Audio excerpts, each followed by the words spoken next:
Okay, now to read from list, first let's create the list. So touch list.txt, vim list.txt, and here let's put our IP address, and let's put Microsoft.com, Amazon.com, and Cloudflare.com, or anything.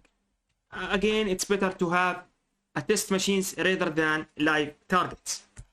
Okay, but this will do the job. So yeah, we have it here, list.txt. So nmap -i l capital list.txt. So here it will start scanning the ports, the hosts inside this list. So you can see that 4 IP addresses, one host is up, scanned. Okay, by the way, we can put -sp capital as well. So you can see that here are the first IP address, which is the exploitable here for Microsoft.com. There are other addresses for Microsoft.com, of course. The same thing for Amazon.com and Cloudflare. Okay.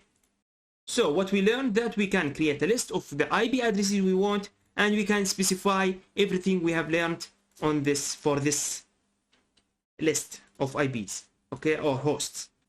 Here you can see that we have the parameter needed to get from a list, and before it we can put anything we learned, -sp capital, -p dash,